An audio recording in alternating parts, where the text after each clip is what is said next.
রাতে খাবার বানাতে গিয়ে দেখি ফ্রিজের মধ্যে কয়েক পিস চিকেন রয়েছে, এটা দিয়ে কিছু একটা বানাতে হবে। তারপর মাথার মধ্যে আসলো সবসময় তো চিকেন কষা বা ঝোল বানাই, আজকে একটু নিউ কিছু বানাই, আর সেটা হলো চিকেন মহারানি। তার জন্য চিকেনের পিসগুলোকে ভালোভাবে ধুয়ে লবণ মাখিয়ে নিলাম। এরপর একটা শুকনো কলাই, একটা তেজপাতা, হাফ চামচ মৌরি, হাফ চামচ জিরে, দুটো লং, দুটো এলাচ, একটা দারচিনি, দুটো গোলমরিচ আর দুটো শুকনো লঙ্কা একটু টেলে নিয়ে মিক্সিতে দিয়ে একটা দরদরে মশলা বানিয়ে নিলাম।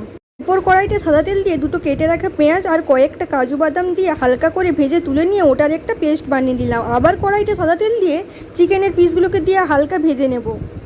চিকেন থেকে জল বেরিয়ে গেলে আদা রসুন বাটা দিয়ে হালকা নাড়িয়ে চাড়িয়ে হাফ চামচ হলুদ গুঁড়ো আর হাফ চামচ কাশ্মীরি লঙ্কার গুঁড়ো কিছুক্ষণ ভেজে নিয়ে বানিয়ে রাখা মশলাটা দিয়ে কষিয়ে পেঁয়াজ আর কাজু বাদাম বাটা দিয়ে অল্প জল দিয়ে কিছুক্ষণ ঢেকে দেবো। ওপর থেকে তেল ছেড়ে দিলেই ফেটিয়ে রাখা টক দই দিয়ে হালকা কষিয়ে ওপর থেকে চেরা কাঁচা লঙ্কা ধনেপাতা কুচি দিয়ে দিলেই রেডি আমাদের চিকেন মহারানি।